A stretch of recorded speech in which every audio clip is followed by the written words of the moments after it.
Best of the World, 35 Destinations for 2023 and Beyond, Part 2, Nature.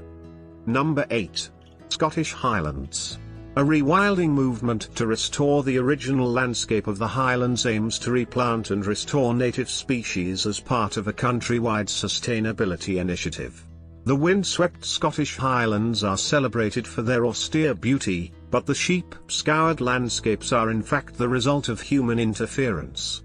In ancient times, Scotland's glens and hills were covered by the Great Caledonian Forest. But centuries of logging and overgrazing devastated the ecosystem. Now a move to return the Highlands to its original woodlands, by reintroducing former flora and fauna in a process called rewilding, is gathering steam, with major strides to come in 2023. The non-profit organisation Trees for Life is opening a centre in Dundregan to educate the public on the concept of rewilding.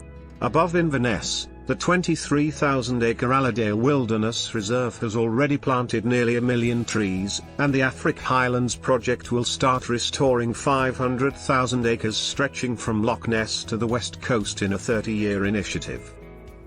Number 9. Slovenia. A long-time leader in sustainable tourism, Slovenia is now developing green gastro-tourism, biking routes visiting farms, vineyards, cheesemakers and other food producers. Widely recognized for being a leader in sustainable tourism, Slovenia has already cooked up a number of eco-friendly tours under its 7-year-old, countrywide green scheme. Now it's added a new item to the menu, the Slovenia Green Gourmet Route. This 11-day, 10-destination food trail is intended specifically for bicyclists. Bikers can reach a lot of remote countryside to discover that each cow pasture will produce a unique cheese, says Jan Clavara, one of the trail's developers. The route spans the country, from the capital, Ljubljana, through the Soča Valley, with its alpine views, to the cave-studded Karst Plateau, and along the Drava and Sava rivers. Cyclists use the Slovenian train system to go point to point and their own pedal power to navigate bike-safe rural roads, before sitting down to dinner at a Michelin-starred restaurant in cities like Maribor, celebrated for its local and Serbian cuisine. Number 10. Big Bend National Park, Texas, USA. The rugged frontier legend of Texas comes to life in a landscape that's full of surprises. It's located in the Lone Star State of legend, yet only 400,000 people visited Big Bend National Park pre-pandemic, nearly 10 times fewer visitors than Yellowstone received, reports Robert Draper, a National Geographic contributing writer. This remote and arid part of West Texas nurtures more cactus species than any other national park, as well as birds such as roadrunners and bright yellow Scott's orioles, and mammals such as javelina. But encounters with wildlife seem different in the desert. They remind you that life is at the same time precious and where you least expect to find it, Draper writes. Above all, life in the Chihuahuan Desert that comprises Big Bend's 1,252 square miles expanse is stubborn and easily misunderstood but also impossible to forget. Number 11. Azores. A land born of fire but now engulfed in green, the Azores is working to secure its future. This volcanic island chain in the middle of the Atlantic is an autonomous region of Portugal, located about 1,000 miles off its coast. With 4 of its 9 islands UNESCO Biosphere Reserves, and recognized by the World Wildlife Fund as an oasis for 28 whale and dolphin species, the Azores take sustainable tourism seriously. It became the world's first archipelago to be certified by EarthCheck, an Australia-based international advisory board and green tourism leader that conferred the award in 2019.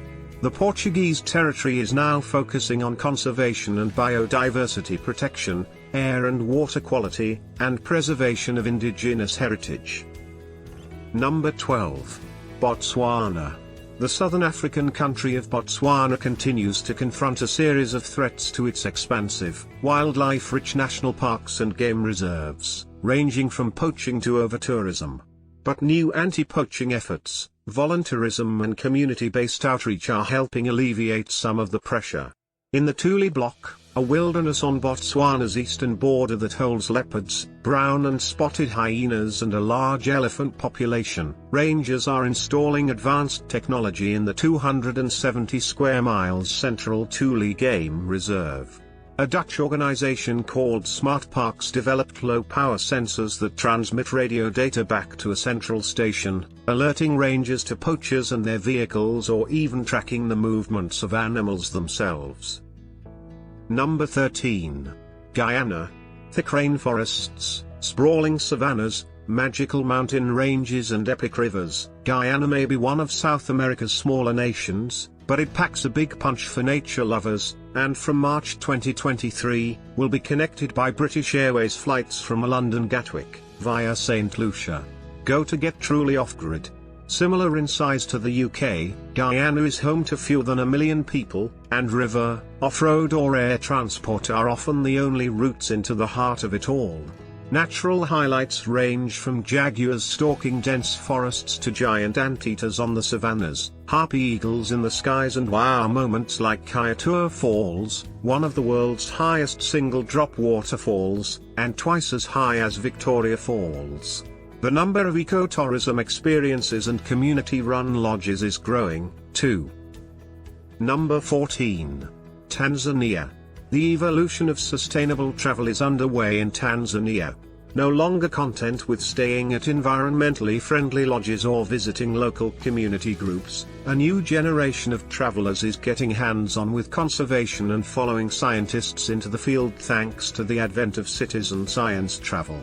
At the forefront of the trend is Azores, Africa, with its pioneering Usangu Expedition Camp, which opened in June 2022 and is set in the lush wetlands of Ruaha National Park.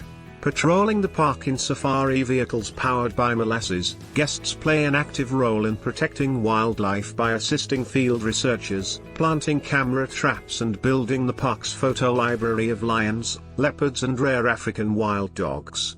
The citizen science approach has proved so successful that Azores will replicate the experience at its sister camp, set to open in June 2023, in Ruaha National Park. Thank you for watching. Please like and subscribe for more.